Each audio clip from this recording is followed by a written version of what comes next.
Ya está, estamos grabando. Perdona, Pedro, que he tenido lío para llegar a casa, que la lluvia y la euforia de los madrileños con las compras me han...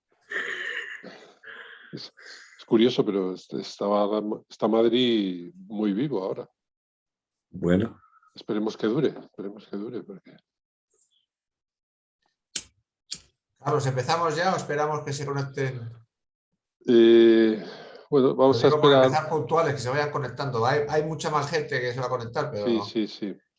Pues si quieres esperamos 3 minutos para... Bien. O empezamos, sí, como queráis. Y luego, como lo estamos grabando, luego las grabaciones las ve mucha gente. La charla de François la ha visto muchísima gente después de la charla, o sea que... Muchísimas gracias. Entonces, ¿te parece empezamos, no? Por empezar puntuales. Sí, porque yo dentro de una hora, por Claro. asuntos familiares, tendré que salir. Claro. Yo también me voy, en media hora me tendré que ir. Bueno. Vale, perfecto. Bueno, pues perfecto. empezamos ya y así Perfecto. se está uniendo ahora Juan Carlos Ugalde. Sí. Vamos, poquito a poco nos vamos incorporando, pero como la vamos a grabar, pues el que se conecte un poquito más tarde, pues luego lo puede ver todo. Pues, Bueno, pues Carlos, si me da... Sí. ¿te parece empezamos? haz la presentación Vale, formal. Juan. Si Oye, quieres. Juan, muchísimas gracias, de verdad, por tu buena disposición en acompañarnos hoy.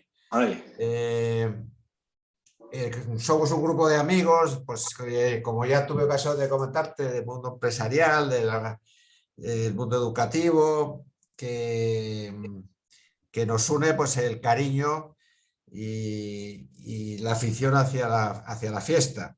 Y claro, la figura del ganadero pues es imprescindible. Yo tuve el gusto, no sé, el honor y todo lo que te pueda decir de estar en tu casa en la finca en Pedro Llena hace unos días. Todavía tengo la memoria yendo contigo ahí entre los toros, con esas tardes plomizas y lluviosas del campo y la dehesa salmantina, con esas encinas que tenéis allí, en fin, es un espectáculo estar en tu casa y por tanto, pues que tengas hoy ocasión de transmitirnos un poco esta ilusión y esta profesionalidad que tienes en la cría de toros bravos y que se remonta a tu abuelo y tu padre y tu bisabuelo, en fin, yo creo que eres una referencia imprescindible. Luego el producto que tienes, pues para los que nos gustan los toros,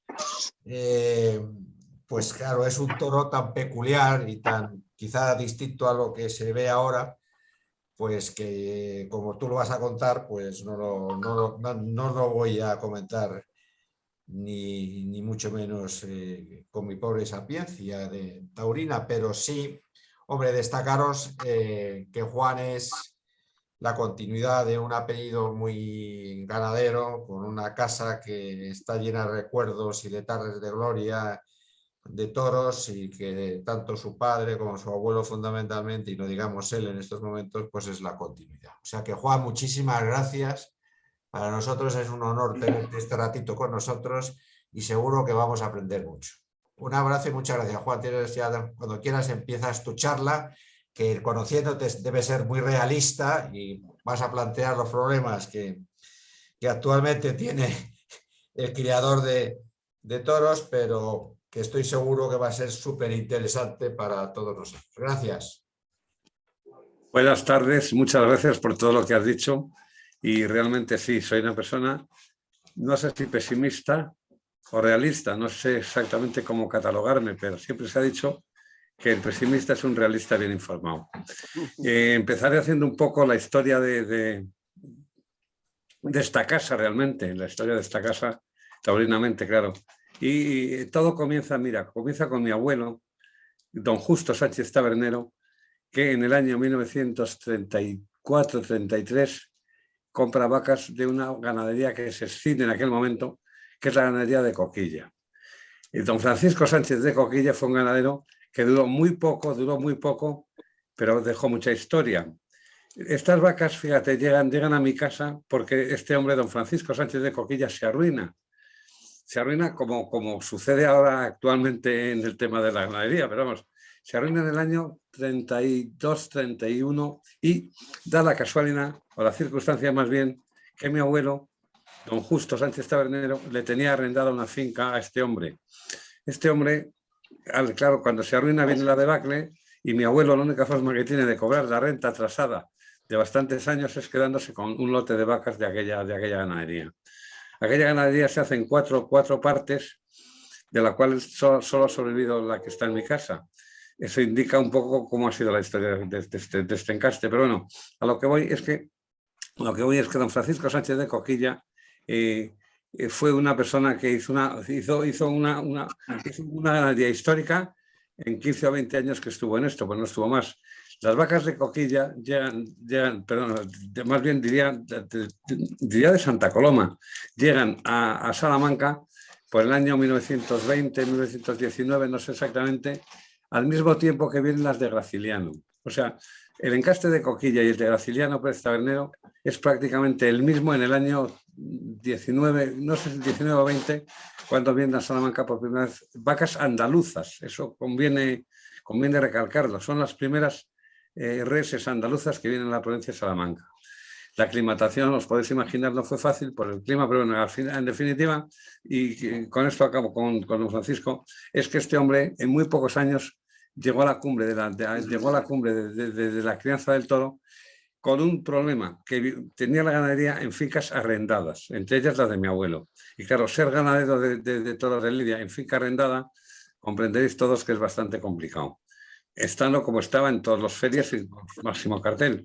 Pero el hombre fue acumulando deudas, al final la trampa hizo que este hombre se arruinara y que pagara, es curioso, pagara, por lo menos a mi abuelo, le pagó en vacas la renta de no sé cuántos años que llevaba sin pagar en dinero.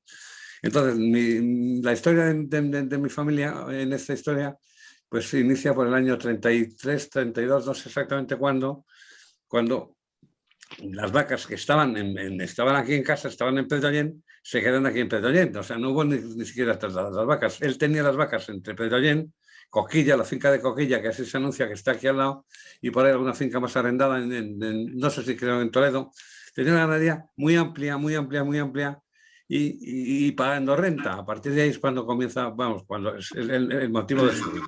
Entonces, mi familia ganaderamente hablando, podríamos empezar a considerar que comienza en el año 32 o 33, que es cuando mi abuelo se queda con estas vacas.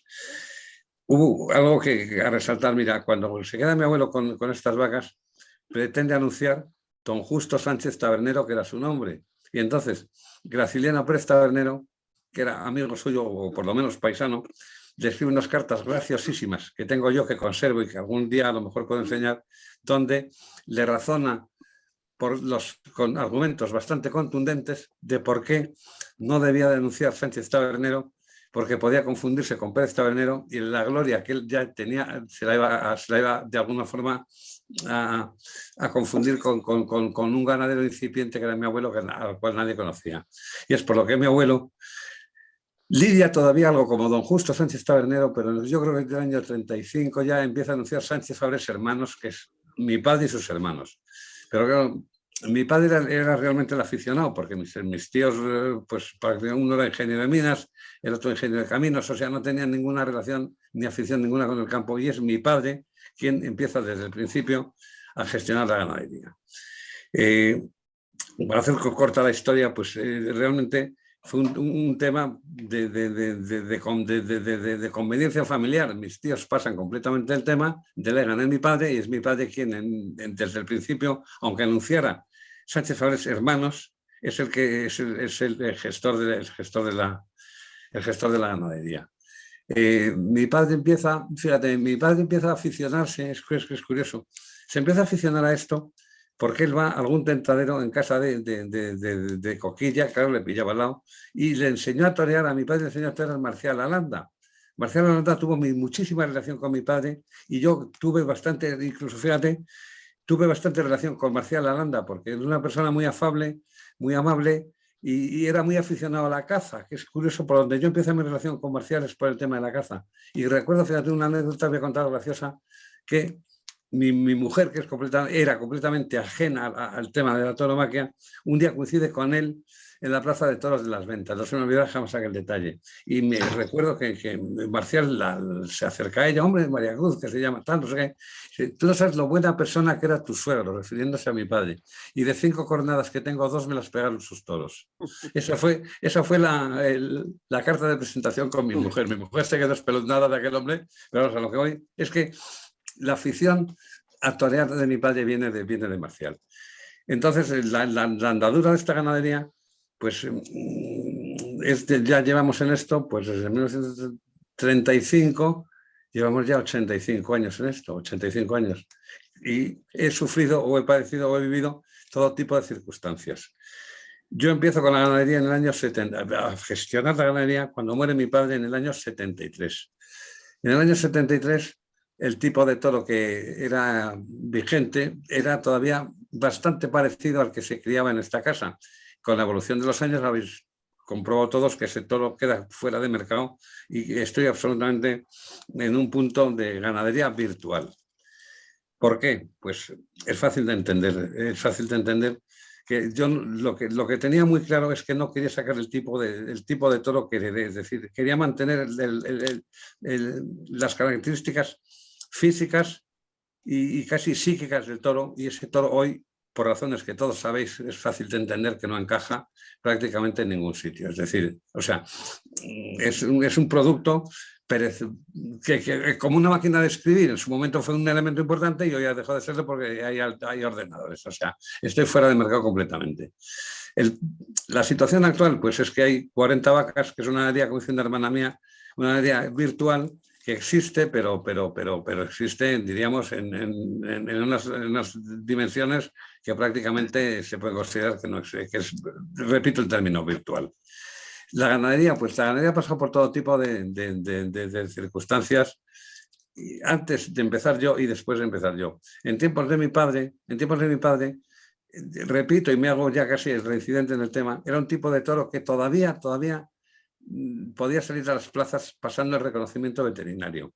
A partir de los años 80, 85, ni siquiera llegó a los 90, el tipo de toro cambia y yo ya quedo, hablar personal me molesta, de esta ganadería queda fuera de contexto completamente.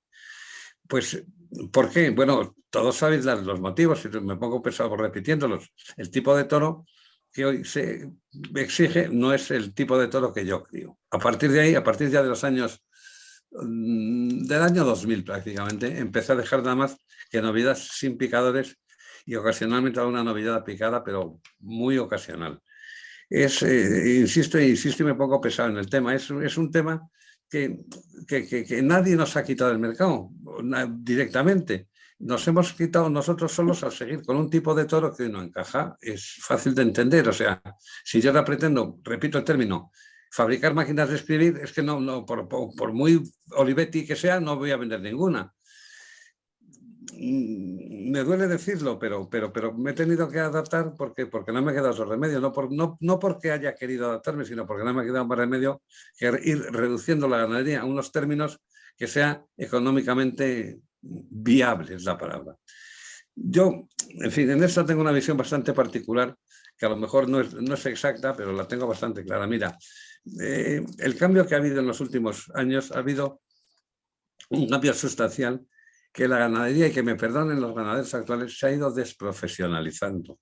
Los ganaderos de hace años vivían del toro y vivían gracias al toro. Ahora ya, y eso es que desgraciadamente es un término que he oído utilizar, yo tengo la ganadería por hobby. Eso me lo ha dicho bastante gente.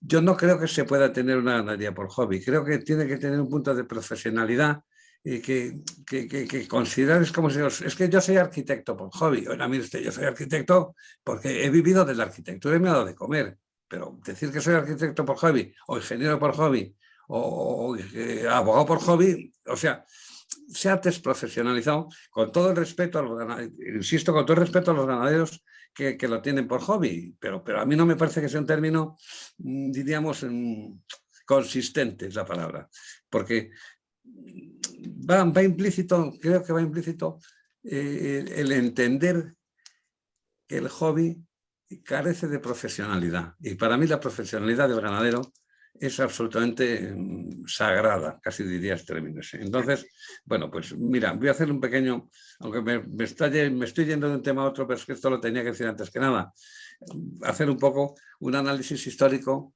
o a partir del momento en que yo empiezo con esta historia. Mira, mi padre no quería que ninguno nos dedicáramos a esto.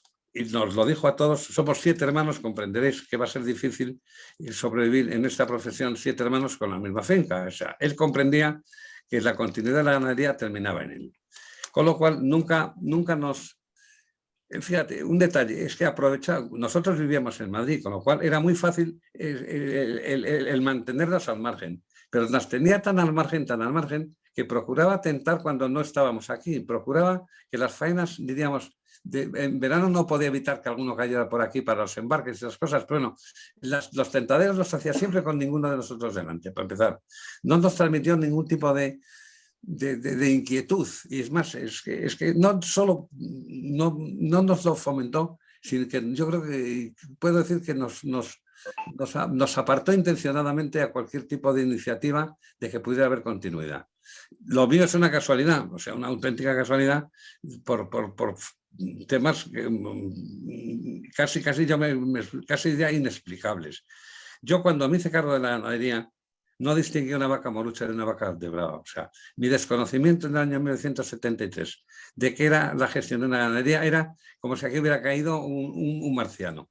Y tuve la paciencia, y eso es un mérito mío, de aprender, que todavía no sé lo suficiente, lo digo, de aprender escuchando. Con lo que hablo muchísimo, tengo fama de hablar muchísimo, tuve que tener unas posiciones de escuchar y no meter... Porque claro, yo lo que hacía era escuchar, porque, repito, en aquellos tiempos era fácil. Mi padre tenía la camada vendida de un año para otro y yo lo único que tenía que hacer era sentarme detrás en el coche cuando Simón Carreño o Piedra venía a reseñar la corrida, yo no abría la boca y entre él y el mayor le ajustaban los toros que iban, pero claro, luego ya el tema de los tentaderos, pues el tema de los tentaderos un poco también, pues lo mismo, era más fiarme de lo que decía el que estaba delante que mi propio criterio sobre algo que no tenía conocimiento. Entonces, quiero decir con esto que lo he aprendido a fuerza de coscorrones, lo poco que sé, insisto, que tampoco creéis que sé mucho de esto, pero bueno, me he podido medianamente ubicar después de tener mucha paciencia escuchando, hablando poco y sobre todo con cierto punto de intuición, porque claro, es que si vosotros sois aficionados y sabéis que esto es un triángulo, equilátero, aquí hay tres vértices, que sois el público, que es el que se pone delante y el que los cría. Y en medio está el empresario. Entender las razones de los demás es lo que yo he aprendido en esta profesión. Fijaros lo que os estoy diciendo. He aprendido las razones de los demás y no sé si por la edad, no sé, quizás sea por la edad, he aprendido a disculpar las cosas que yo en principio a lo mejor pude considerar por lo menos cuestionables.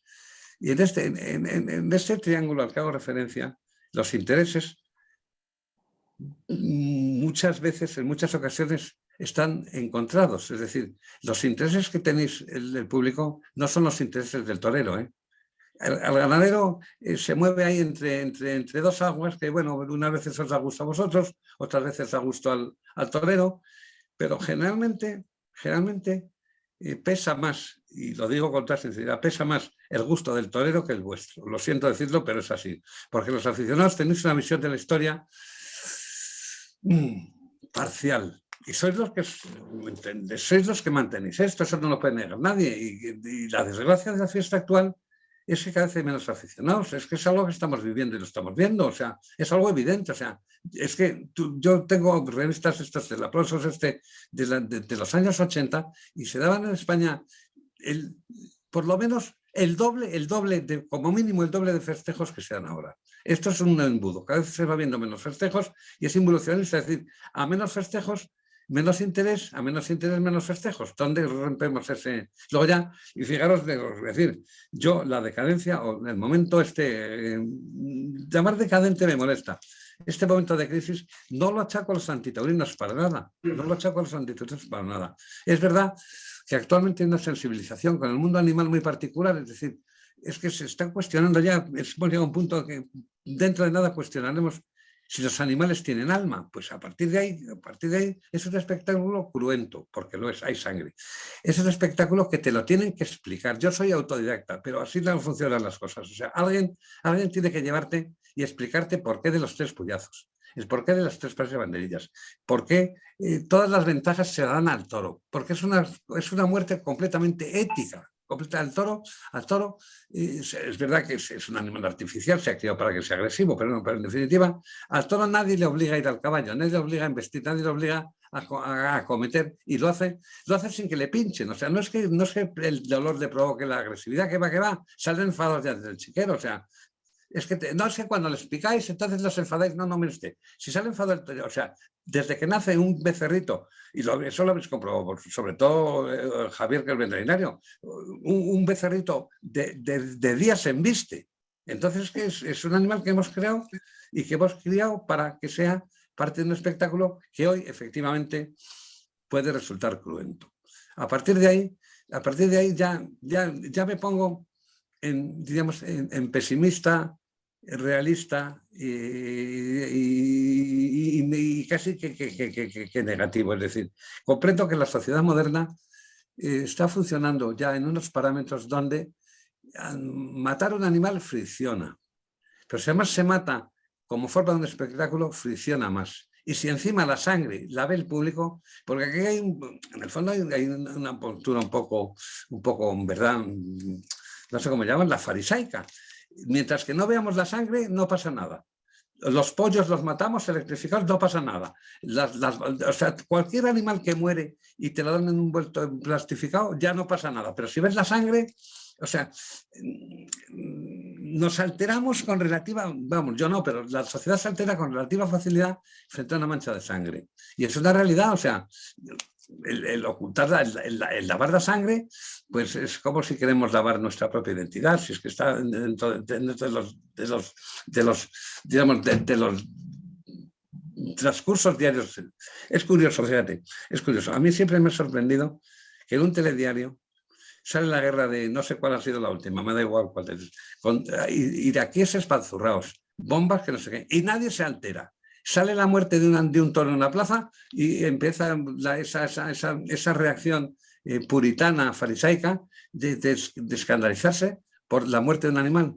Y la muerte de una persona no se escandaliza. O sea, no sé si es demagogia, no sé, es que no sé, yo le he dado muchas vueltas a este tema y no he encontrado todavía una conclusión que a mí me dé forma de entender. O sea, es que me pierdo mis propias entelequias. Me estoy hablando de la ganadería más que de otra cosa. Bueno, vuelvo al tema de la ganadería, que se me ha ido. Mira, no, se me va un poco. Es que he venido a hablar de la ganadería a esta casa, creo, no venir metafísica sobre la tauromaquia, claro. Pues mira, pues ahora empiezo, he contado un poco el origen de la ganadería de Coquilla, cuando empieza mi padre a desarrollarla y cuando empiezo yo. Hay 3 puntos de inflexión. Yo ya, repito, lo cojo en un momento fácil todavía, insisto, fácil todavía, porque yo lo digo muy alto, el empresario mejor que he conocido en el mundo de la tauromaquia se llama don Manuel Martínez Elizondo. Yo tuve la suerte de que cuando empiezo con esto, con un completo desconocimiento, don Manuel me acoge. Y don Manuel para mí fue, no sé lo que pensáis vosotros como aficionados, pero para mí fue el empresario más ético y profesional que yo me he encontrado nunca. Y estuve con él los años que mi toro encajaba en sus plazas. Al ir creciendo el toro, fui abandonando sus plazas por razones obvias, o sea, porque don Manuel era de toro grande y cordalón. Vamos, eran las plazas que él tenía, eran de ese tipo de toro, y yo he quedado fuera de mercado. Entonces, poco a poco fui perdiendo su apoyo, vamos a llamarlo así, sí, o su protección, y me vi ya envuelto en un entorno que yo entonces pues tampoco dominaba, la verdad. El tener que ir a vender no se me ha dado nunca bien. Entonces, repito lo mismo, mira, yo he tenido, es que cuando contaba antes que he aprendido a golpes, es que he aprendido a golpes. He tenido circunstancias tan surrealistas como, no voy a decir nombres porque desde luego aquí no encajan, he tenido circunstancias tan surrealistas como que el mismo empresario, fíjate, el mismo empresario, en junio me pide que afeite una corrida y en septiembre me pide que le saque punta. Y me dice, es que yo en junio era apoderado y en septiembre soy empresario. O sea, esa variabilidad de las circunstancias a mí me han roto los esquemas, lo digo sencillamente. O sea, la misma persona me pide que arregle y a los 2 meses me pide que le saque punta. Oiga, ¿en qué quedamos? O sea, yo comprendo la postura radical del empresario y puedo comprender la postura del apoderado, pero cuando confluyen esas 2 personalidades, al del medio que soy yo o al ser el ganadero le vuelven loco. Es decir, te quiero decir con esto, y lo he dicho al principio de mi conversación, que respeto absolutamente la posición de las 3 partes que componen la... Yo comprendo, mira, Paco Camino, ya digo nombres, Paco Camino me dijo una vez, mira Juan, yo prefiero correr tras del toro a que el toro corra tras de mí.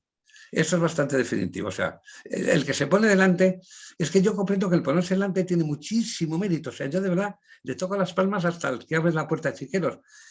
Yo no sé si los aficionados sois conscientes de lo mal que lo pasan. Lo que pasa es que como hacen norma, parece que la norma, es decir, que hacen norma, que para ellos matar a lo mejor 100, ya no, pero a lo mejor 40 corridas de toros, suponen 40 esfuerzos bestiales que los sobrellevan, que a mí te digo de verdad, que le toco las palmas a todos. O sea, ya podemos entrar luego en sutilezas de que si uno se cruza más, el otro se cruza menos, que uno torea con el pico, que el otro... O sea, ya empiezan pero solo el hecho de coger una muleta con la mano derecha y ponerte ahí, para mí ya merecen los respetos desde el último que se viste de luces hasta la máxima figura del toreo. Entonces, empiezo por los toreros. Ahora vosotros los aficionados tenéis una capacidad de resistencia fuera de lo corriente, porque sentarte al sol el 15 de agosto en la Plaza de Toros de Osuna hay que ponerle una medalla al que se siente allí. Entonces, lo que pasa es que yo no sé quién dijo que los aficionados cabéis en un autobús. Eso es verdad. Los verdaderamente aficionados, luego ya está el público que va a los toros como quien va a la ópera sin enterarse de lo que está pasando allí. Pero es que ese público también es necesario, porque si no, para llenar una plaza de 10.000 personas con los aficionados, es que 10.000 aficionados de verdad no creo que los haya en toda España. O tendrían que viajar de tal manera que eran itinerantes como los fundones de los toreros. Tenéis que ir con las cuadrillas, o sea, que eso es también bastante complicado. Entonces, me estoy perdiendo otra vez en telequias y no estoy contando la historia de la ganadería. Bueno, pues, ¿qué es a lo que he venido aquí?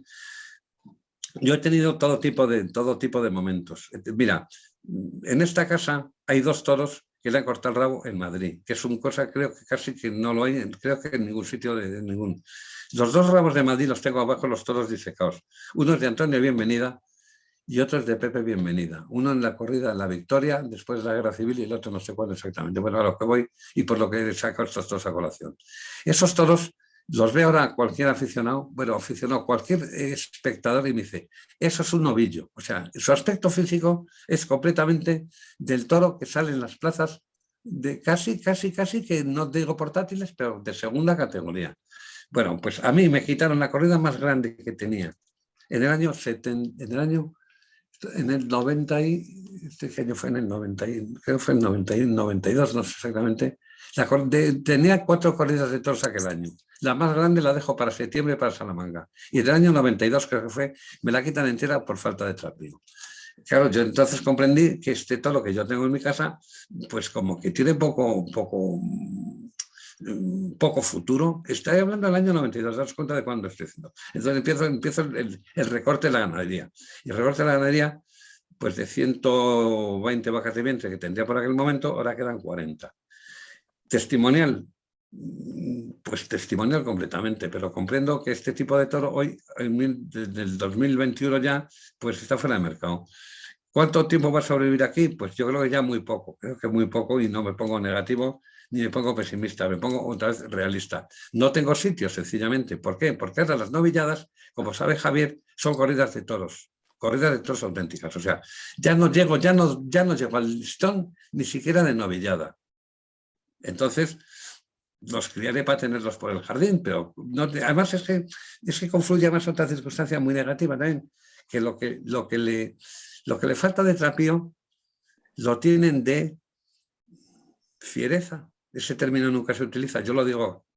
¿Habéis oído alguna vez a un torero hablar de fiereza? nunca. La fiereza en un toro es lo que de verdad les da miedo. No es ni su tamaño ni sus pitones, es ese punto de agresividad, lo que ellos llaman, es que ellos realmente en su propia terminología, que está bien, o sea, yo lo comprendo también que lo utilicen, que es ese punto donde solamente con la mirada el toro te hace que se te hiele la sangre, con la mirada, ni con sus kilos ni con sus pitones. Y estos toros de Coquilla o de Fabrés, o como miran de una forma bastante inquisitiva. Entonces, es que o sea, no encuentro tabla de salvación por ninguna parte, porque comprendo que tienen razón. Como tienen razón en sus juicios, es que, ¿qué pretendo? Que pasen un mal rato pudiendo evitar pasarlo. Además, ahora daros cuenta de la cantidad que tienen donde elegir. Hay tanto donde elegir que es curioso, que no solo soy yo el que está en un tema, en un punto ya casi sin retorno. Pues hay ganaderías, pues por ejemplo, pues lo que viene de Contreras es en un punto bastante parecido. Santa Coloma está quitando la quinta, que es el mirar de la resurrección de los panes, quitando la quinta de Santa Coloma, del tierra original de Joaquín Buendía. No sé quién ha sobrevivido, creo que ninguno. O sea, está Flor de Jara, pero Flor de Jara ahí también se va bandeando. O sea, pero daros cuenta que con 350 hierros que hay en la Unión, puedo salvar a 3 o 4 o 5, evidentemente, pero perdón, yo no puedo seguir así. O sea, no sé si estoy hablando demasiado. Si alguien quiere cortarme y preguntarme algo, creo que es el momento a lo mejor. Bueno, estás haciéndolo muy bien, Juan, pero yo no sé si por la hora, quizá como aquí hay una audiencia hoy muy profesional, pues podemos, si quieres, ir acabando y luego inmediatamente hacemos un turno de preguntas. Yo lo que vosotros, no, si yo puedo estar hablando toda la noche, me temo, porque tema tengo parando. No, Si no sé si queréis, resulta interesante si lo que queréis estoy empezamos diciendo, la o ronda de clarificador. intervenciones. ¿Perdona? Si ¿Qué? queréis ya empezamos la ronda de intervenciones. Yo iba a animar sobre todo a los ganaderos. A ver, el señor Ugalde, que le veo por ahí, si tú empiezas con la primera pregunta, él de esto sabe un poco por tema familiar.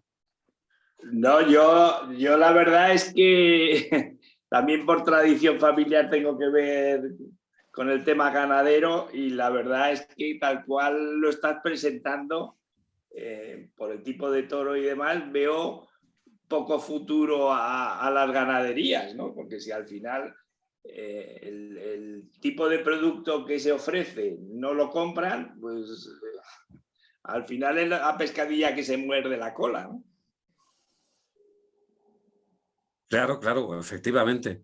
He puesto el ejemplo de las máquinas de escribir. Yo puedo fabricar las máquinas mejores de escribir, pero es un producto caducado. Y el tipo de toro, no en general, el tipo de toro que yo crío está caducado. Es una realidad que es incuestionable. Es que yo no me puedo plantear que haya una resurrección otra vez de un tipo de toro que está ya archivado, porque primero yo ya paso de culpabilidades. Mira, yo hubo bastante tiempo que responsabilizaba a los veterinarios. Ahora ya no. Yo comprendo que los veterinarios son presionados de tal manera que es un poco el sálvese el que pueda. Es que luego hay 20.000 personas que la toman con ellos. Porque cuando gritan los de allí, no gritan al ganadero, gritan al veterinario y toman una responsabilidad que es duro admitir ese papel. Eso lo entiendo perfectamente. El que se pone delante. El que se pone delante, insisto y que me quito la gorra delante de todos, el que se pone delante va a procurar pasar el peor rato posible. O sea, porque si es que todo tiene su lógica, aunque este mundo es bastante ilógico. Lo de Paco Camino, prefiero correr detrás de él que él correr detrás de mí. Además, cuando tú corres detrás de él, el culpable evidente es el toro. O sea, cuando un toro dobla las manos, el culpable evidente es el toro. El que se pone delante mira con cara de sorpresa a la audiencia y pone cara encima, cara de víctima. Pero cuando un toro hace así y acosa, y entonces le tocan las palmas al toro y a él le gritan. Es que eso también hay que entenderlo. O sea, entiendo, por eso te digo antes, que las parcelas de razón aquí están bastante divididas. Nos parece que François ha levantado la mano virtual. Bueno, y que sí. quiere hacer una pregunta. Y Javier después, por alusiones. Javier, prepárate, por favor. Javier, El pesimismo que ha desarrollado Juan, que se entiende perfectamente, que está expuesto con mucha clarividencia, yo creo que nos plantea un reto a todos los aficionados, porque yo creo que en gran parte los aficionados tienen la responsabilidad de digamos, desentendimiento. En primer lugar, el tema del peso de los toros. Es decir, claro que si para el aficionado un toro bravo tiene que pesar por lo menos 550 kilos y ser exactamente como los domé, como los parladés, pues ahí perdemos toda la diversidad de lo que era la caballa brava. Es decir, que lo primero que habría que enseñar al público y a los aficionados primero es que hay diversidad de encastes, que hay diversidad, es que todo el mundo no es un peso, no es un peso pesado. Puede haber campeones en el boxeo de pesos ligeros, y eso es el tema de los toros de Buendía, de Coquilla y por lo tanto de Sánchez Faré. O sea que confundir el trapío con el peso es el primer gran error de los aficionados, que ahí tendrían que remediar a base de pedagogía.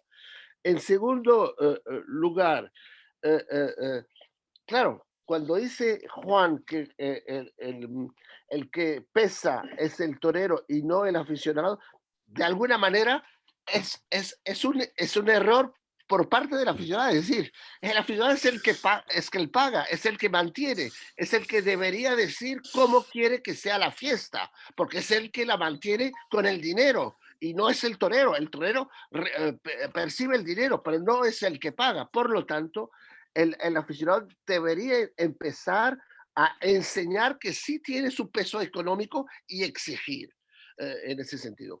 Y un pequeño matiz, dices que Camino te dijo eso, pero Camino siempre, yo lo vi, que le gustaba que los toros se toreen crudos, que reciban muy poca vara, muy poco castigo, porque les gustaba que los toros embistieran mucho. Y al final, claro, planteas muy bien, Juan, el tema de la civilización. Es decir, a partir del momento en que pensamos que los hombres y los animales se equivalen, pues ahí acabamos con toda la civilización de hace 20.000 años. Porque digo 20.000 porque ahí hubo las primeras tauromaquias en las cuevas de algunos lugares. Por lo tanto, mi pregunta, Juan, sería, tú como ganadero, ¿qué tipo de pedagogía crees que los ganaderos podrían aportar para educar a los aficionados y sobre todo para transmitir a los jóvenes esta afición reactualizada? ¿Qué te parece? Pues mira, me parece lo siguiente. Lo primero que tendríamos que hacer los ganaderos, es transmitir a la sociedad que si un animal que has criado tú desde que es pequeño, que te has hipotecado con dinero, que ha sido tu leitmotiv, no te da pena, ¿por qué le da pena a ellos? O sea, eso sería lo primero que los ganaderos deberíamos de hacer palpable. O sea, vamos a ver, todos los ganaderos somos sádicos, entonces. Sería mi pregunta. Los 300, los 400, los 500, los 1000 ganaderos que hay en el mundo, somos sádicos. Disfrutamos con el daño producido a un hijo, porque casi te diría, no es mi caso, pero hay muchos ganaderos a los cuales admiro muchísimo, que los toros son como sus hijos. O sea es la primera contradicción que surge, decir, pero vamos a ver, ¿cómo el gran público, cómo la sociedad moderna puede llegar a pensar que un ganadero es sádico? Uno puede verlo, que sufre, que goza viendo con el sufrimiento de un animal que ha criado él. O sea, tú imagínate esto trasladado a los perros. Es que usted sabe lo que disfruto yo pegando a mi perro. Y les ponemos abrigos. O sea, es lo primero que los ganaderos, si los ganaderos tenemos que cantar en mea culpa de muchas cosas, es lo primero por donde arranco. No hemos transmitido nunca a la sociedad que es un animal que hemos criado con el mismo cariño que tú puedes criar a un perro o un caballo o un... No sé qué ejemplo ponerme. El caballo y el perro quizás sean los más significativos. O sea, yo los caballos, adoro los caballos, pero en una sociedad que empieza a pensar que las carreras de caballos es un maltrato animal, Es una sociedad que empieza a pensar que los perros de caza son maltratados. ¿Tú crees que un galgo es más feliz en una chimenea que corriendo detrás de una liebre? Es que el confucianismo es total. O sea, estamos dirigidos por una mentalidad sajona, que son sajones, no me te olvides esto, son sajones. Los sajones son los primeros que ponen abrigos a los perros. Mira, yo recuerdo cuando yo era niño, vinieron aquí inglesas, fíjate si mi padre luego también era futurista, joder, por los años 60, 59, 80, puede ser, venían inglesas aquí en verano a darnos clase de inglés, venían aquí a Pedrollén, y recuerdo un detalle, mira, una cosa graciosísima, que llega por aquí un serrano que venían con mulos vendiendo cerezas, venía el serrano vendiendo cerezas que venían desde Valero, o sea, se hacía siempre 40 kilómetros con las cerezas. Y da la casualidad que una de las inglesas estaba en el jardín, una de las que nos daba clase, y sale a recibir al serrano este. Le compra 10 kilos de cerezas, las echa en un cesto y se las da al mulo que trae el serrano delante del serrano. El serrano puso una cara, ¿sabes lo que hizo el serrano? Cuando la inglesa se metió en el jardín, ya se a palos con el pobre mulo. O sea, de esa mentalidad sajona de ponerle abrigos a los perros, del maltrato animal, es una mentalidad que aquí es relativamente moderna. Ponerle un abrigo a un perro a mí me resulta, que hay todos los perros, que es que el otro día no sé dónde fue, en Biarritz, creo que fue en Biarritz, había más perros con abrigos que niños. Por la calle había más perros que niños. Esa invasión, lo que ahora llaman, que es un término que odio, la mascota, los llaman mascotas. Tienen mascotas serpientes de cascabel, tienen mascotas ratones, perros,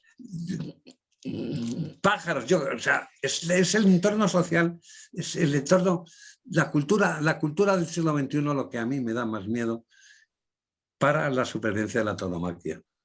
Y eso no va a cambiar, ¿eh? Por mucho apostolado que hagamos los ganaderos, que hagáis los aficionados, que, mira, voy a contar un detalle. Mira, yo recuerdo en el año 84, 85, estaba de empresario en Madrid, don Manuel Martínez Elizondo, lo recordaréis, ¿no? Lo recordaréis, a don Manuel Martínez. Y le propongo, fíjate lo que le propongo. Le propongo hacer una exposición en Madrid, en la Plaza de Toros, en el recinto ese donde, no sé qué aula es, donde hubiera una exposición de pintura, escultura, arquitectura y literatura sobre tema taurino. Don Manuel lo entendió, solo lo entendió él. Prefiero no contarte nombres, ¿eh? Y lo que me dijeron de esos nombres. ¿Qué tiene que ver los toros y la cultura? Eso me lo han contado a mí. Ahora está de moda, ahora parece ser que nuestra defensa es argumentar el contenido cultural de la fiesta. Eso es de hace 25 años esta parte. Antes nadie había tenido ninguna intención de recurrir. Es que se me calientan las ideas, de verdad. Y ahora, aunque no me va a quedar más remedio que a lo mejor hablar algo de política. Vamos a ver, ¿tú crees que la izquierda puede en algún momento discutir un tema cuando a García Lorca, que lo fusionaron nosotros, estaba con 2 banderilleros esperando la muerte? ¿Tú crees que eso es de razón de ser? ¿Tú crees que se puede identificar la fiesta nacional, o la fiesta, no digo nacional, que tiene también la fiesta, con un signo político? De verdad, es para ponerte a llorar, porque ves que estás luchando contra un enemigo que es imposible de vencer, imposible. Y si le añades a esas circunstancias el grado de sensibilidad que hoy tenemos, pues apague, vámonos. Creo que te he contestado. Bueno, ¿O no? Ese enemigo, Juan, es la ignorancia. Es la ignorancia, claro, hombre, claro, es la ignorancia. Es la ignorancia, no te quepa la menor duda. Es el desconocimiento de lo que se cuestiona. Es como si yo me pongo a cuestionar a la NASA. Usted sabe lo que se mandan cohetes a la Luna, están contaminando el espacio. O sea, estoy cuestionando una actividad que desconozco completamente. Javier, por alfusiones, Javier, por favor. Sí, Javier. Javier.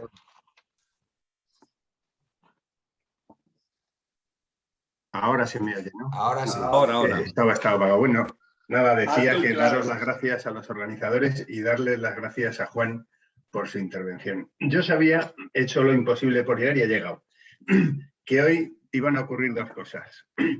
Que Juan no me iba a contar nada nuevo y que me lo iba a pasar muy bien, y las dos cosas han ocurrido. Y encima te has cabreado, que también formaba parte de la ilusión de verte cabreado hablando de toros y tal. Pero bueno, como siempre lo estamos pasando muy bien. Bueno, ya entrando así un poco en cosas más serias, ¿no? Tú has hablado de una cosa muy importante. ¿Por qué, ¿por qué has salido del circuito? ¿Por qué ganaderías como las tuyas de encastes como el tuyo y similares salen del circuito, desaparecen de alguna manera? Pero al menos, bueno, yo creo que es por dos motivos, resumiendo mucho.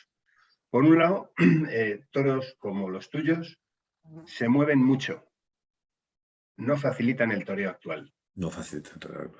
Pero porque se mueven mucho. Tienen esa mirada que tú lo asimilabas a la fiereza, esa mirada que da miedo, ¿no? Es una vez, me acuerdo, un buen amigo, Antonio Curroy, que decía, ¿qué tiene que tener un toro? Dar miedo, o sea, que te mire y dar miedo. Los toros de tu encaste lo tienen. Yo me acuerdo un novillo que vi en tu casa, la puerta cerrada, que lo toreó un novillero, no fue un nombre que dio, pero era un novillo. Y chico, aquello es que daba miedo. O sea, daba miedo cómo se movía, daba miedo el ruido que hacía, daba miedo su respiración, daba miedo cómo se movía. Estaba arreglado, pero es que daba miedo todo. O sea, y se movía, principalmente se movía que daba miedo moverse, ¿no? Entonces creo que uno de los problemas que tienen tu ganadería, problemas para el tipo de toreo actual, es esa inmensa movilidad. Y otro que tiene es el tamaño. El tamaño que no el trapío, que son cosas completamente diferentes. Entonces, claro, partiendo de esas dos premisas, es un encaste, pues bueno, minoritario, y que si esto no lo remedia algo o alguien, pues acabará desapareciendo. ¿Quién lo puede remediar? Bueno, pues legislativamente algo se podría hacer, y luego voy a decir qué es lo que yo creo que se podría hacer. Otra cosa que he apuntado es ese toreo actual, porque claro, yo digo, tu toro no sirve para el toreo actual. ¿Pero por qué digo eso? Porque el toreo actual requiere unas características muy claras. Tiene que tener, yo en una ocasión, pero esto daría para mucho más, definí el comportamiento del toro bajo 3 parámetros, que era la bravura, la nobleza y la fiereza. Exacto. Ahí no nos acabamos de poner todos de acuerdo, hay gente que introduce otros parámetros, es un lío. Yo lo que lo propuse en un congreso nuestro veterinario era ver si podíamos hablar todos de lo mismo. Todos los veterinarios, todos los ganaderos, todos los aficionados, definir 3 parámetros o 15, pero yo empezaría por 3 primeros y a partir de ahí ponernos de acuerdo, ¿no? La proporción de esas 3 características, que yo creo que todos los toros de lidia tienen bravura, tienen nobleza y tienen fiereza, y la ponderación, la proporción de cada una de esas características da un tipo de toreo, ¿no? Un tipo de toro. Entonces, bueno, el toro actual requiere ser bravo, pelear hasta la muerte, la definición que hizo Juan Pedro Domecq Solís, que me parece una definición muy acertada, es la condición del toro de luchar hasta la muerte.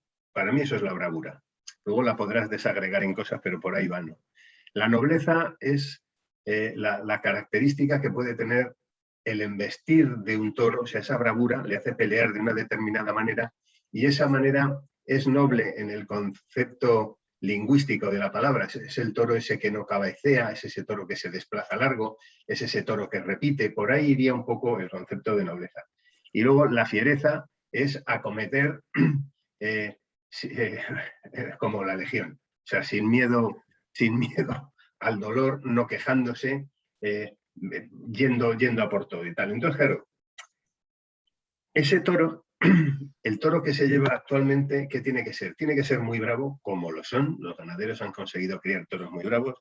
Tiene que tener esa nobleza que permite unas faenas con un corte estético muy importante, y tiene que tener esa fiereza, que hay veces que le da el puntito que hace que al torero se le reconozca, aparte de los valores estéticos, el valor principal, que es el del valor, el valor de enfrentarse con un animal sumamente peligroso. Entonces, ya sabemos cómo tiene el aficionado actual, cómo quiere ver torear, luego va a requerir un toro de esas características. Y por otro lado, el toro tiene que tener lo que podemos denominar buen aspecto estético. ¿Eso qué quiere decir? Pues que tiene que tener un cierto volumen, tiene que tener un desarrollo muscular importante, tiene que tener una encornadura que desde cómo está dispuesta hasta su longitud tiene que tener unos mínimos apreciables. Un toro de esas características es el que hoy se lidia, pero un toro de esas características, los toros tuyos pueden tener características de esas, pero no cumplen esa proporcionalidad que exige el toreo actual. La solución, pues yo modificaría la reglamentación. En la reglamentación actual del toro de lidia hay dos cosas. Hay la ley desarrollada en reglamentos. Vamos a pensar en el reglamento nacional, del que afecta a la Plaza de Toros de Madrid. Una ley y un reglamento que desarrolla esa ley. Y por otro lado hay un decreto del prototipo racial del toro de lidia. Y ese decreto habla de que existen encastes y habla de diferentes encastes. Y a cada encaste le da un tamaño, le da un volumen, te dice que unos son más grandes y que otros son más chicos, en definitiva. Entonces, la incongruencia está en que el reglamento exige un peso mínimo, ¿no?, al toro y no cae en el encaste. Y luego, por otro lado, hay una disposición legal de inferior rango que sí te habla de que hay diferentes tamaños de toros en función de los encastes. Ahí tendría que haber un ajuste. ¿Y el ajuste por dónde tendría que ir? Pues por ponerle ese peso por encastes. Y con eso conseguiríamos reducir el peso de algunos toros que están sacados de tipo porque se han sobredimensionado, ¿no? Por ejemplo, un toro de tu encaste no puede pesar 560 kilos. Es muy difícil que se lo llegue. Puede haber alguno, pero no es lo natural. Y eso los veterinarios lo sabemos muy bien porque hubo un estudio, yo hice mi idea sobre eso, que es una lesión, una osteocondrosis metacarpiana, que los toros mansos de abasto presentan esa lesión y se asocia al sobrepeso. Y en el toro de lidia esa lesión aparece. ¿Por qué? Claro. Está pasado de peso hacia abajo. Bueno, dicho todo esto, que al final me voy a acabar yo también cabreando al estilo de Juan, no. Quiero contaros una cosa que es una observación muy interesante que estoy haciendo yo a partir de lo de la pandemia, que es la aproximación de la gente joven a los toros. En un festival que hubo en Madrid el año pasado, ¿fue el año pasado el festival? Ah, no, perdón, fue este. Fue un festival.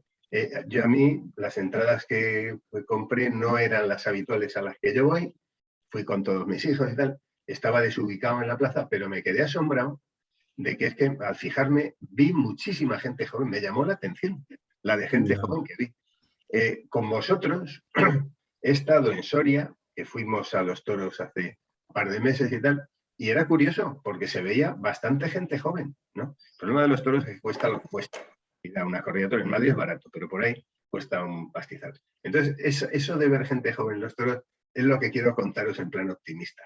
Y hay otro detalle, que los ganaderos, me consta que he tenido una reunión en Sevilla hace poco, y que la directiva de la Unión de Criadores de Toros de Lidia está creando como un núcleo de ganaderos jóvenes, lo está potenciando mucho, les está dando mucho juego, y se ven, comentan, hablan, y entonces, claro, si hay gente joven en los tendidos y si hay gente joven detrás de los chiqueros, yo creo que esto puede funcionar, ¿no? Bueno, y aquí me quedo en esta cosa optimista para que podamos todos seguir hablando. Muchas gracias por tu charla, Juan. Yo te quería preguntar una cosa que es curiosa, que me decías que tú eres arquitecto y además ganadero. Entonces, yo soy arquitecto. Sí, entonces me gustaría un poco de que profesión. Desarrollaras ese tema y en el caso, si ves alguna relación particular entre arquitectura y... Pues mira, verás, te voy a contar creo que os he contado ya mi iniciativa con Manolo Chopera, con Manolo Martínez Flamarige, cuando era empresa de Madrid, del concurso sobre las artes y el toro, ¿vale? Una de las facetas era el diseño de una plaza de toros, porque la arquitectura para mí es un arte, con lo cual lo incluí. Fui a la escuela de arquitectura, hice apostolado, pegué carteles, o sea, me moví. Se presentaron 4 en la escuela de arquitectura, o sea, Lo de Javier me da estímulo y me hace pensar a lo mejor que hay cierta luz dentro del túnel. Sigo en mi postura pesimista. Sigo pensando que ese relevo generacional del que él habla a mí todavía me produce ciertas dudas. No sé si, por lo que creo que he explicado ya, mira, la tauromaquia es una ciencia, te la tienen que enseñar, te tienen que explicar el porqué de las cosas. A mí me ha pasado cosas curiosísimas de llevar a un extranjero a los toros y explicarle el porqué de las cosas y sale apasionado. O sea, cuando antes hablaba sobre las ventajas que se le da al toro, el número 3 está permanentemente presente. Vamos a ver, ¿por qué son 3? Eran 3 puyazos. El primer puyazo el toro no sabe dónde va, con lo cual se embisten todos. En el segundo lo analiza y en el tercero decide. El tercer puyazo para mí es fundamental. O sea, aunque sea con el recatón, pero ese toro tiene que saber que a dónde va le va a producir un dolor. Un dolor que ahora también me gustaría ver ese tema. El dolor es relativamente relativo. Nunca valga más vale la redundancia, relativamente relativo. Es decir, el dolor que sufre un toro, y Javier, que es veterinario, lo sabe muchísimo mejor que yo, está de alguna forma aminorado por la descarga de adrenalina que ese animal sufre durante la lidia. O sea, están tan enfadados, que de alguna forma la adrenalina hace de atenuante para el dolor.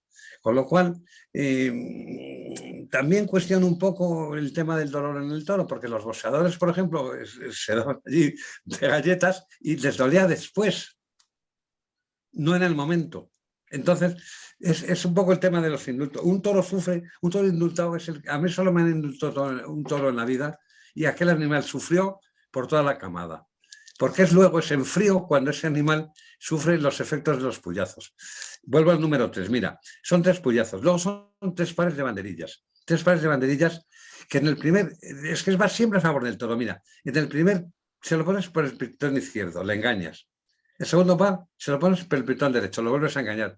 Pero el tercer par de banderillas ya el toro sabe por qué la viene. O sea, el número 3 está, los 3 avisos, es que este es un número para mí que está completamente incrustado en la tauromaquia. Estas cosas se las tienes que explicar al de turno que no sabe el porqué de las cosas. O sea, aunque suene un poco a cachondeo, tendría que haber una academia de docencia de tauromaquia. Es una ciencia. Y entonces a mí me llevan a la ópera y si no me explican un poco de qué va... Es que el problema de esto, y lo ha dicho Javier, es que el comportamiento del toro se ha conseguido hacer bastante homogéneo es la palabra. Salen todos los toros iguales, joder. Eso también, y además fíjate, y vuelvo a decir, todos los toros tienen peligro. Yo no me creo que un toro de mi casa tenga más peligro que un toro de... No digo nada para no ofender a nadie. Todos los toros, hasta el toro más babosa del mundo tiene peligro. Un toro con que te roce con el pitón, aunque se esté cayendo, te lo metes hasta la oreja. O sea, lo que sí que es verdad es que se ha perdido, y ahí tiene razón Javier, se ha perdido un poco esa sensación de peligro, de transmitir el peligro. Mira, la mirada de un toro la ves hasta la segunda o tercera fila del tendido. Luego no ves la mirada del toro. Si el toro infunde respeto con la mirada, pero no transmite, o sea, no se percibe desde el tendido, pues es que es un factor determinante a la hora de analizar la cuestión. El espectador de la fila quinta no ve para dónde mira un toro. Y eso es una cosa que a los toreros les causa muchísimo respeto, porque si a mí, en fin, podría estar diciendo lo mismo toda la noche. A mí me lo han explicado bastantes toreros aquí en casa tentando. Yo me creo, me ha pasado con, no digo nombres, me ha pasado bastante, yo creerme que la vaca era extraordinaria y decirme el que está delante, mira lo que me hace, Juan, mira lo que me hace. Cuando le pongo la muleta, mira la muleta y luego me mira a mí a los ojos y me dice, sé que estás ahí. ¿Eso quién lo aguanta? Eso el espectador de la fila quinta no lo ve. El toro te está retando a cada muletazo. Esa vaca, hombre, eso es una cosa que está clarísimo, que los toreros lo primero que te piden es fijeza. Fijeza en el engaño, O sea, un toro que te mira antes de embestir, ya te plantea la duda de dónde va a embestir, si para el cuerpo o se ve con los vuelos de la muleta.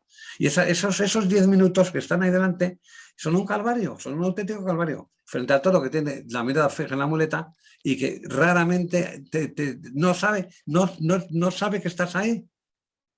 que a lo mejor no lo sabe ninguno, no lo sé, o a lo mejor lo saben todos, pero que no son más obedientes que otros. Y en cuanto a lo que ha dicho Javier de los 3 atributos estos, la fiereza, a mi modo de ver las cosas, es la madre de la bravura. Si no se tiene fiereza es muy difícil de acometer. Si no se tiene fiereza te vas a las tablas. Si no tienes fiereza te arrugas y huyes de los engaños. O sea, y la fiereza, que es un componente molesto para el que está delante, es un componente imprescindible para que el animal aquel se mueva. Luego, en cuanto a la velocidad, mira, es curioso, el cordobés mató en tiempos de mi padre, me refiero, mató muchísimos toros de esta casa. Mató los toros, incluso los pedía. Es más, le trató de comprar la ganadería a mi padre, o sea, fíjate si los mataba con cariño. Vamos, con cariño, con profesión. El cordobés necesitaba un toro que viniera muy deprisa y que fuera muy deprisa, que pasara aquello como una bala. Y por eso, Paco Camino, que también dice Javier, dice bien, mató muchos toros de esta casa también. A mí Paco me lo decía siempre, dice, Juan, el toro de Santa Coloma lo ves enseguida. El toro que no se va a dejar te lo dice enseguida. Es un toro que no te engaña. Es un toro que si rompe, pero rompe hasta el final. Y si no rompe, ya sabes lo que tienes que hacer con él. O sea, que tiene unas características muy particulares y que yo comprendo y vuelvo y me pongo esta persona en el tema. Que el que se pone delante tiene mucho que decir en esto. Y el que se pone delante, esos 10 minutos que duran la lidia. Ahora un término que ya lo veréis luego. Tengo una cosa que me gusta. Un término que me pone muy nervioso. ¿Cómo he disfrutado con este toro? Lo dicen todos. Pero oiga, es que esto estoy diciendo que está esté disfrutando. ¿Y por qué cobra?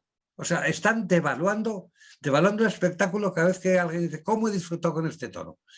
¿Cómo me he sentido? Yo que sé, lo que quieras. Pero utilizar ese término de cómo he disfrutado con este toro, dices, pero bueno, pero ¿cómo he disfrutado tirándome en paracaídas? Pero es que le quita, yo creo, a mi modo de ver, que lo devalúa el espectáculo.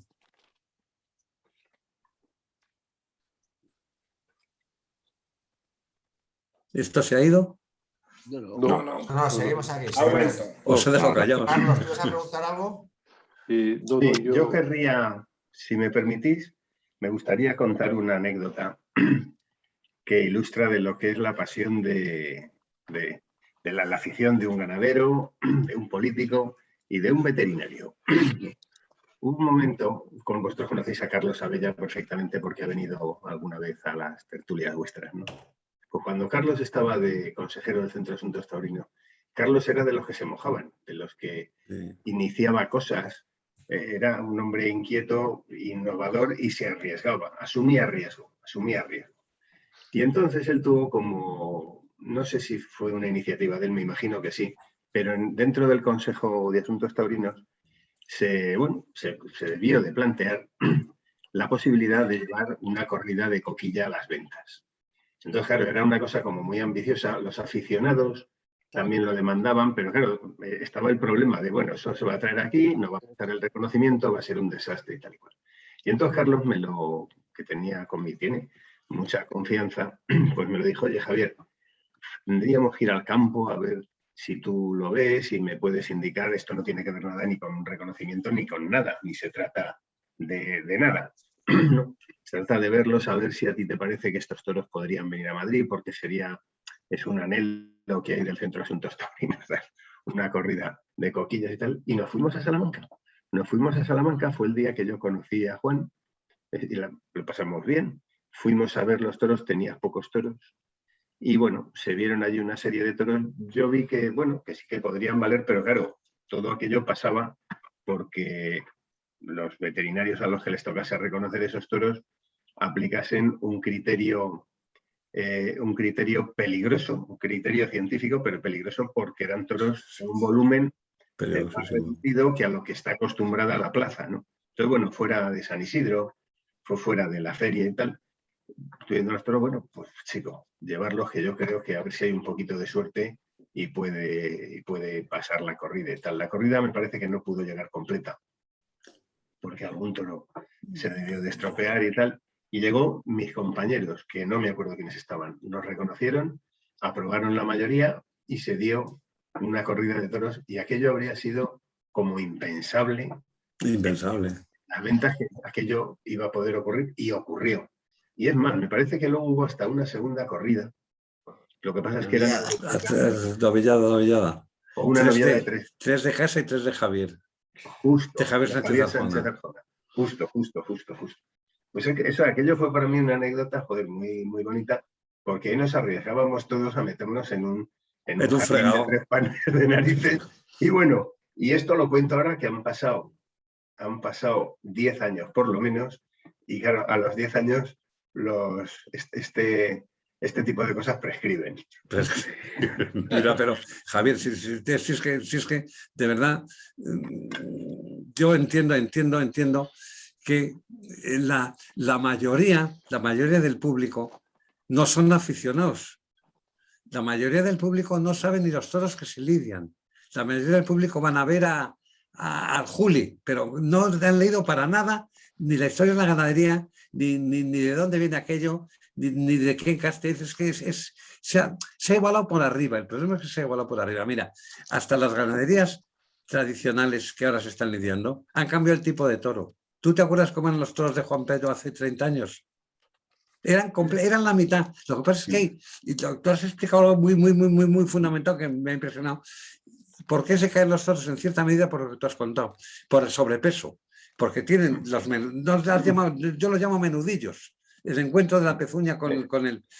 Eso a lo mejor no está diseñado, no está pensado, no está bien, diseñado para ese peso que le ponemos o que le ponen. Entonces... No, pero por eso no se caen. Y si son toros que no se emplean, se caen menos todavía. Hombre, eso por descontado. Las cuestiones esas las intentamos asociar a la caída y estadísticamente no las pudimos asociar. No están a lo que están asociadas es al hecho de haber sacado fuera de tipo a los toros, porque eso sí. Los encastes que pesaban más de la media del encaste tenían más cantidad de lesión, ¿no? Entonces la cosa estaba clara. No está claro, no. Hay muchas circunstancias, evidentemente. El sobrepeso yo creo que influye también la entrega, es decir, yo no he visto nunca un toro que se caiga cuando va con la cara por arriba. Se cae cuando se les está haciendo embestir de una forma antinatural. Esa humillación tan forzada que hoy se exige, porque el toro tú sabes que cuando es profundo es por abajo, pero de toda la vida a media altura también ha sido. O sea, lo que pasa es que ahora pretendemos un tipo de embestida que muchas veces va en contra de la estabilidad del toro. El toro que humilla normalmente es el que se cae, eso está claro. El toro con la cara a media altura se cae menos y el toro por arriba no se cae ninguno. De rejones no se caen, porque visten de una forma natural. La embestida humillada es una embestida antinatural, Javier. Yo creo que en los rejones no se caen porque el toreo de rejoneo es un toreo más vertical. Vertical, claro. A esas imágenes que ves del toreo antiguo de principios del siglo XX, de Belmonte y tal, que daban unos mantazos de un lado a otro, y el toro hacía un recorrido longitudinal. Lo mismo que lo hacen en el rejoneo. Por eso no se cae en el rejoneo. En cambio, el toreo de ahora es un toreo sobre un eje, girando el toreo, haciendo girar al toro. Claro, pero tú fíjate que para mí el que revolucionó el toro moderno fue Paco Ojeda. Paco Ojeda es el que describe un círculo y una elipse. Una elipse tiene 2 puntos y el círculo solo tiene 1. El toro circular, el toro gira describiendo una circunferencia, ese fue el primero bueno, no el primero, pero el que más lo desarrolló fue Paco Ojeda. Ahora ya casi que lo hacen todos. El toreo también sufre una evolución estética y formal también, claro. Sí, pero ves, estamos hablando de un torero que revolucionó el toreo porque fue el que fijó el toreo circular, que por lo que yo he leído, que no lo vi, Manolete también citaba al toro, se metía en un terreno y trataba de hacer un toreo circular, que Belmonte ya había empezado a tratar de cortar ese toreo de ir y venir. Y al final hemos llegado a José Tomás, que José Tomás lo que hace todo eso, ¿no? Pero encima metiéndose en el terreno del toro. Por eso generaba la emoción que generaba, requería el valor que requería. Y por eso pasaban las cosas. Lo que está claro, aunque yo haga esa diferenciación tan clara del aficionado, del público, es que el público, el gran público, cuando ve algo fuera se pone de pie. O sea, si es que a mí me ha pasado con extranjeros que llevan los toros y cuando una plaza cruje es por algo. Eso sí que incluso... Pero pasa con la pintura, pasa con cualquier expresión artística, cualquier forma de expresar el arte, diríamos, como concepto, que provoca que la gente haga si algo tiene.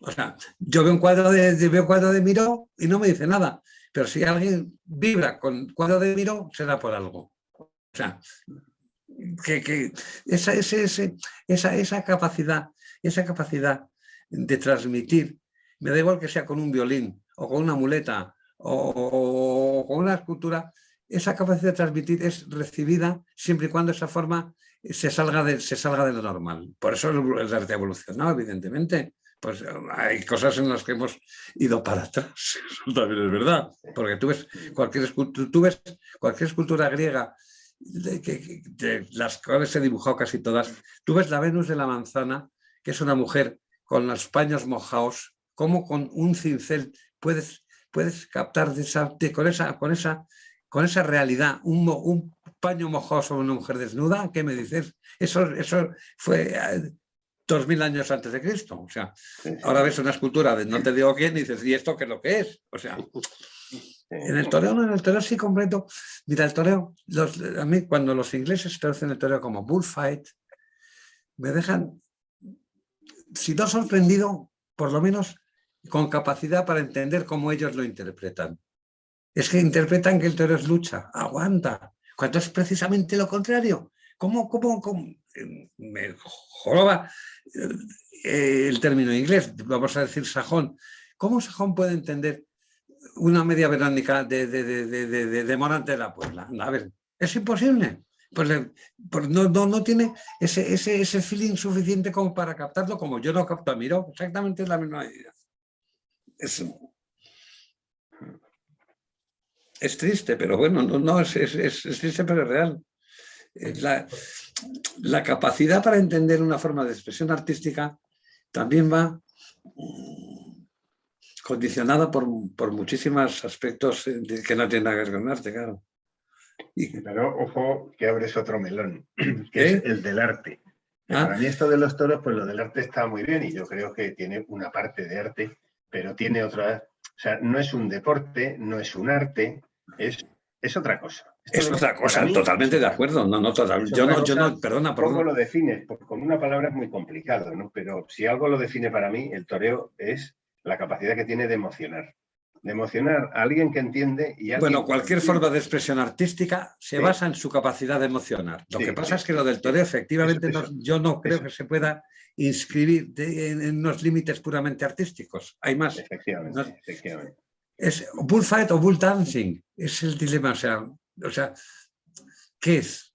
¿Un intermedio? Porque bull dancing tampoco. O sea, la cosa yo creo que no va únicamente por cuestiones estéticas. O sea, no se trata de que la esencia del toreo sea Morante de la Puebla. A lo mejor no sé quién peleándose con el toro también. Es que para eso está el ballet.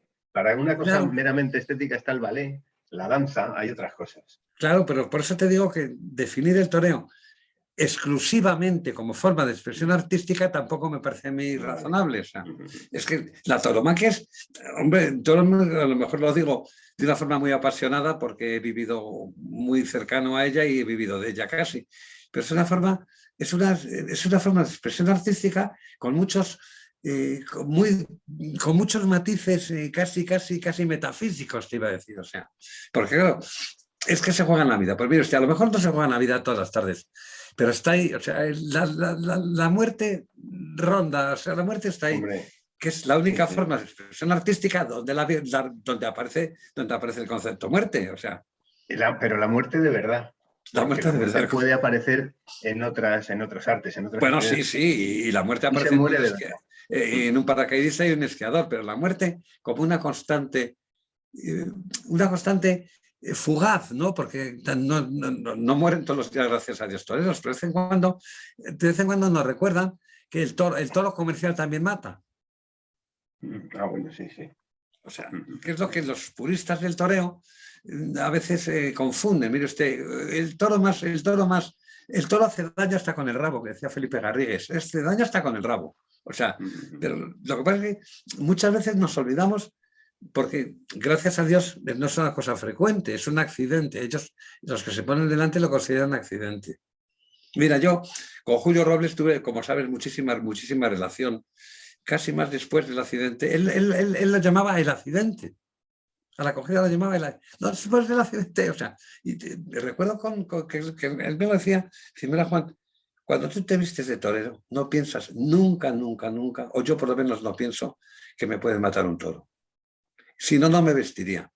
O sea, es una constante que, no sé, de este tema se habla con Julio, pero creo que todos como que lo orillan, ¿no? Cuando hacen así, y dan la pata hecha, empiezan el paseillo, lo último que se les puede pasar por aquí es que un toro les puede coger. Y la cogida de hecho es un accidente. Y Julio, fíjate, Julio me reconoció que ese día de allí, del toro aquel quiero acordarme, que fue culpa suya.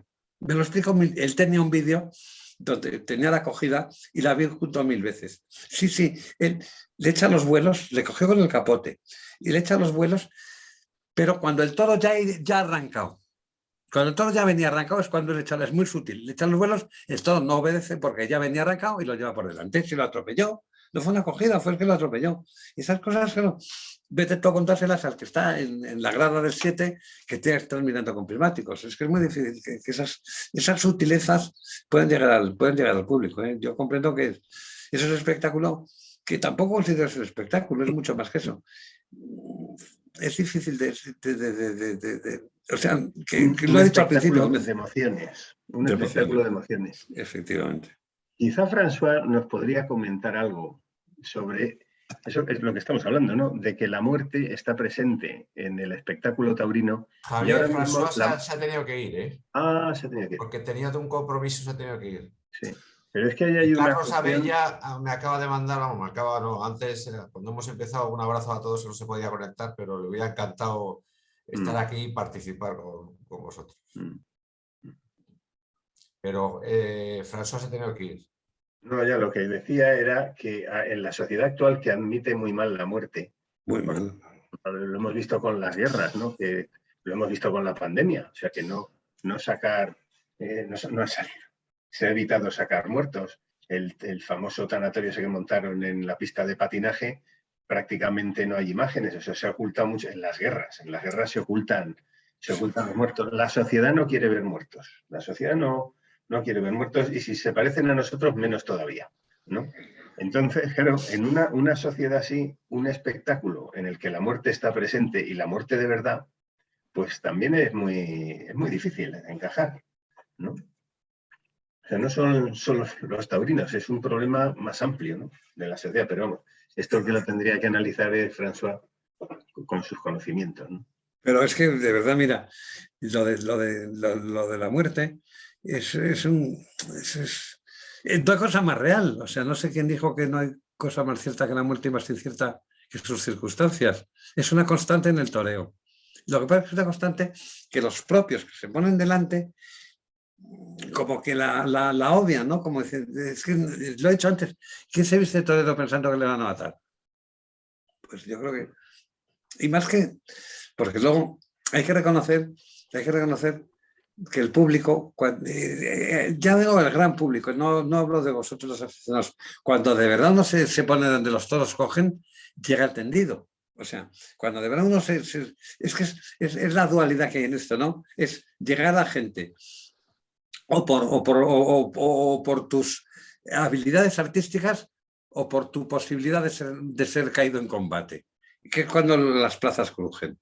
Y claro, yo comprendo que ahora el tipo de toro que hoy está vigente transmite en muy raras ocasiones esa sensación de peligro, porque parece que están poco menos que programas con ordenador. Y entonces, cuando no es esa sensación de riesgo, esa sensación de peligro, sensación que digo que me consta que peligro real siempre hay, no motiva, no produce, diríamos, la admiración de la gente o del gran público, claro.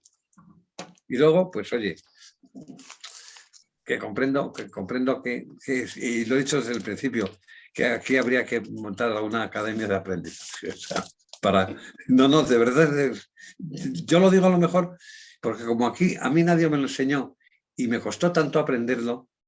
Creo que facilita mucho tener a alguien al lado que te diga el porqué de las cosas. Que por qué, y todo, es que todo, Javier, en una plaza de todos, todo tiene sentido, todo.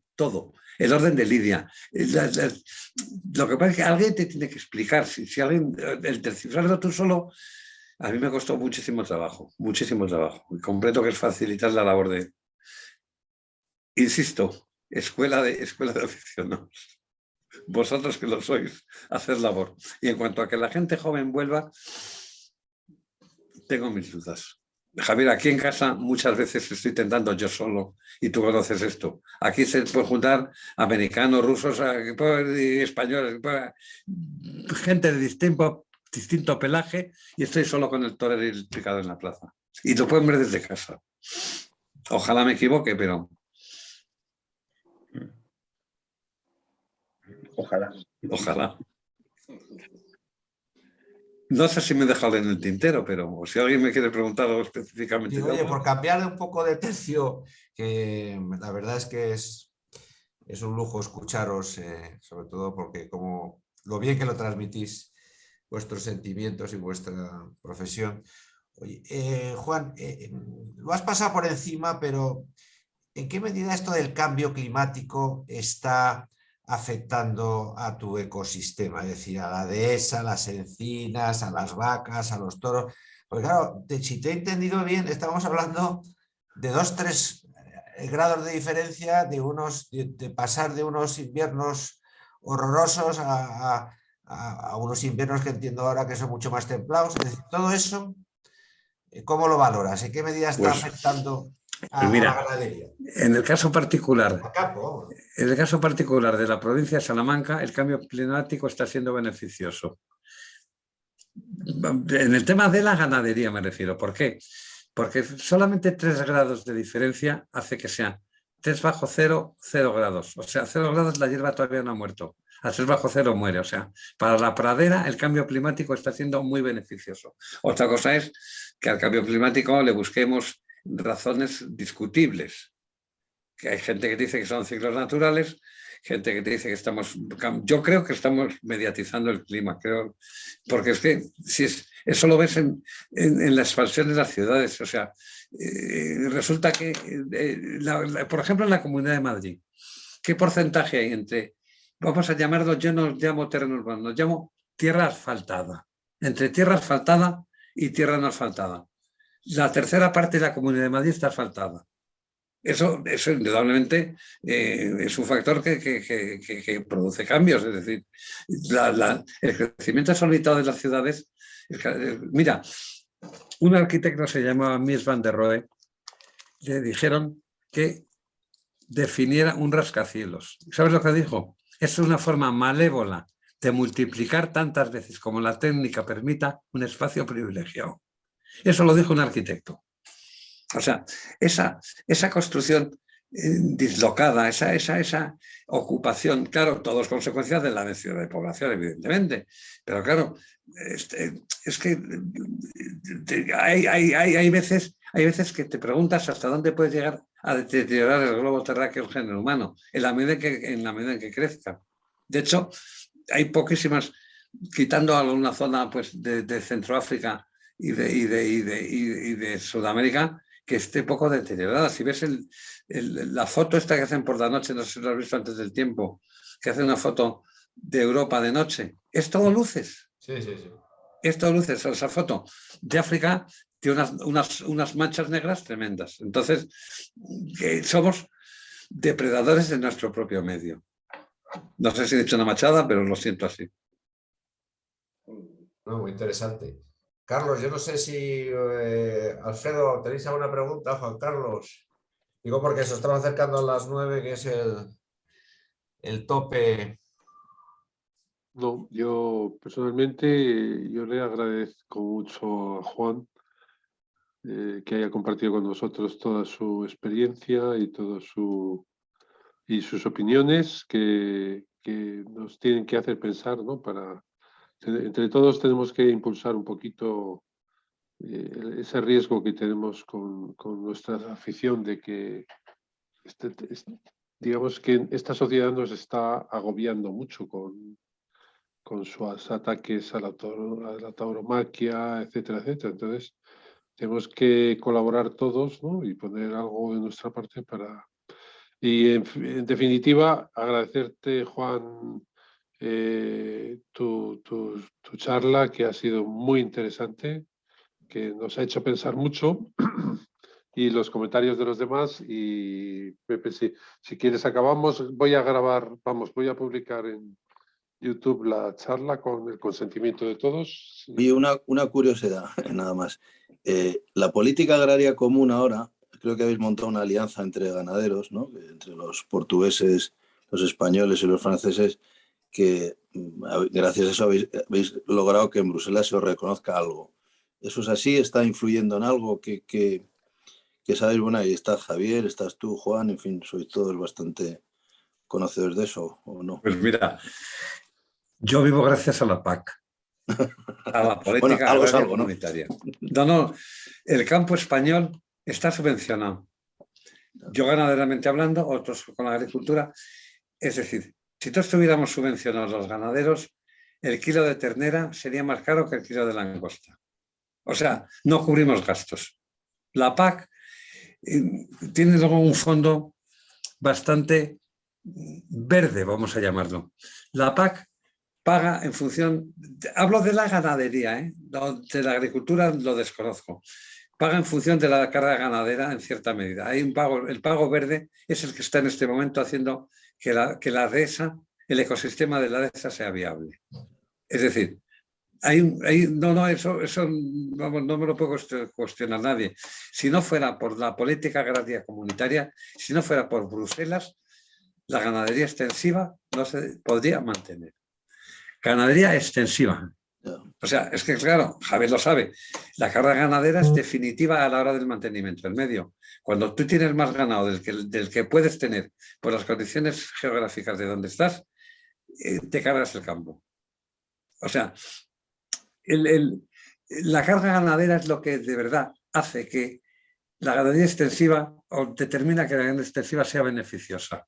La vaca abona, la vaca siega. Si llueve, el ciclo se cierra. Ahora, si tienes una vaca por cada metro cuadrado, pues comprenderás que te acabas con la vega del Guadiana. Entonces la PAC, a mi modo de ver, ha sido, vamos, no es el mismo de ver, es la realidad, es la que mantiene la ganadería española. Por lo menos en Castilla y León, que es lo que conozco. Y en el norte y en todas partes. Y en todas partes. No, yo un poquitín al hilo de lo que comentaba Alfredo. Con la PAC lo que ha ocurrido es que hubo una noticia de que grupos de estos extremistas de extrema izquierda plantearon retirar la ayuda de la PAC. La subvención de la vaca de casta, sí. Justo, eso entonces, bueno, esa iniciativa estuvo en todos los medios de comunicación, a todos nos mandaban WhatsApp, nos mandaban información por todas partes, alerta, alarma, que hay un gran problema. Esto, si nos quedamos sin la PAC, los ganaderos de Lidia, esto no se va a sujetar, un poco lo que decía Juan, ¿no? Y lo que ocurre es que los lobbies en la Unión Europea están admitidos. Es más, hay oficinas de lobistas, igual que en Estados Unidos, ¿no? Y en ese sentido, los ganaderos de Lidia han estado muy bien organizados, lo han sabido pelear, y la idea que yo tengo es que no ha habido mayor problema. O sea, no han prosperado para nada las propuestas que hacían estos grupos de extrema izquierda radical en contra del toro de Lidia. Se ha aprobado la PAC y bueno, todo sigue funcionando, pero el riesgo, la espada de Damocles, el problema, ahí está. O sea, eso como un día se lleven el gato al agua. O sea, pero ¿sabes lo que pasa, Javier? Que la raza de Lidia está catalogada como raza cárnica, porque la carne del toro de Lidia se come igual que la de Charles o la del Morucho. O sea, lo que pasa es que luego tiene un aprovechamiento tangencial, que es el espectáculo. Pero es una raza cárnica, tú lo sabes, unos rendimientos de canal tiene el toro de Lidia de un 53%, o sea, que es una raza... Hombre, no se ha seleccionado la carne, las cosas como el objetivo del ganadero de Lidia no es producir carne, pero la está produciendo tangencialmente, ¿está claro? O sea, yo en eso te diría que el peligro lo veo bastante relativo, porque está catalogada como raza cárnica, como el charolés, el Hereford o el Black Angus. Entonces, a partir de ahí, que haya grupos, como tú dices, extremistas, que quieran de alguna forma torpedear a la producción del ganado de lidia, diciendo que no es una raza cárnica, pues no tiene mucho sostén. Ellos no sabían que no lo iban a ganar, que no lo iban a sacar adelante, pero se hacían propaganda. Hombre, claro. Prácticamente le sacaron rendimiento, ¿no? Claro. Sí pasa con cualquier actividad, con la caza pasa exactamente lo mismo. Mira, la caza es una actividad universal, también está cuestionada. Ahora me pongo yo de cazador. Si no hubiera una intervención del género humano, de las personas, sobre el control de natalidad, que es a balazos, de las especies, habría osos por las calles de Madrid. O sea, es que, mira, es una cosa muy fácil de entender. Los predadores, los que están en la cúspide de la pirámide, han sido eliminados por intereses, diríamos, de pura economía ganadera. Al eliminar el león, al eliminar el lobo, al eliminar el leopardo, al eliminar esas especies que comen herbívoros, los herbívoros se multiplican indiscriminadamente. ¿Qué ha pasado? Que esos herbívoros se controlan a balazos. ¿Que es una actividad cuestionable? Pues sí, pues puede ser cuestionable. Que a mí me parece muy bien que haya mucha gente que piense que matar un ciervo de un balazo es una atrocidad, pero si no lo matas de un balazo, ¿qué haces? ¿Dejas que se muera de hambre? O, sobre todo con un problema de que atacarían el ecosistema, es decir, esa multiplicación indiscriminada de herbívoros al final produce desertización.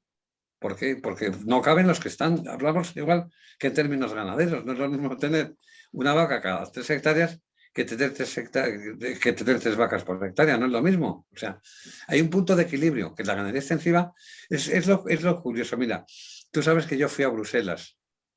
¿Te he contado mi historia en Bruselas o no te la he contado nunca? Pues mira, lo voy a contar ahora, voy a aprovechar el momento. Por el año, creo que fue por el 2008, 2009, no recuerdo exactamente. Quizá antes. Dice María Cruz que antes. Voy a Bruselas y el que me abre la puerta, usted no vendrá aquí a hablar del ganado de lidia. Digo, no, vengo a hablar del ganado extensivo. Pase. Eso es un detalle, pase. Entonces yo lo que fui a explicar allí, que era por la normativa de los saneamientos, tú sabes de toda la historia de los saneamientos que estaban masacrando las vacas. Y digo, mira el problema es que por el sistema de manejo que tenemos, el encerrar todas las vacas 2 veces al año provoca unos serios problemas, porque claro, ya las vacas ven 2 tíos a caballo y es que se suben a las encinas. Y me dice, ¿sabe usted el porcentaje de ganadería extensiva que hay en Europa? Ganadería extensiva, tú sabes la proporción de vaca por hectárea. No llegan ustedes al 8%. ¿Usted cree que por el 8% o 7% vamos a cambiar la normativa general de Europa? Me callé y me fui a casa. Nos hemos adaptado y hemos hecho milagros. Hemos hecho milagros porque, Javier, tú sabes lo que es. No te digo ya la vaca de casta, ¿qué va? La vaca que vive en el campo, que no entra nunca a un sitio cerrado, que no sabe lo que es entrar entre 4 paredes, meterlas es ahora ya nos hemos acostumbrado, era una odisea. Las vacas corriendo para un lado, los becerros para otro, caballo a galope tendido detrás o sea, aquello no era un dilema. Poco a poco las vacas se han ido acostumbrando, se maneja ya también el tema de la comida, las metes en un sitio pequeño engañándolas con la comida, o sea, hemos ido buscando recursos, pero adaptar aquello fue. Pero claro, me aplastó con su argumento, era la normativa de Europa no puede supeditarse a un 8-7% de población, que era menos, quizás no llegaría al 4%.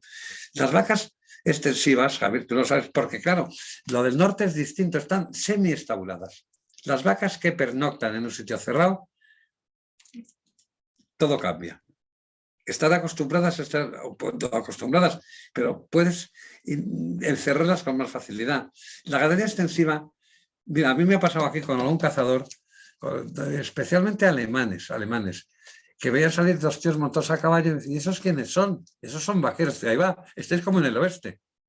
O sea, no conciben que una vaca viva en el campo abierto, me refiero, no lo conciben, porque no están acostumbrados a verlo. una vaca en Francia, la llevas cogida por aquí a donde tú quieres y no te quiero decir en un establo. Un saneamiento en un establo es ir levantando colas y sacando sangre de un animal amarrado.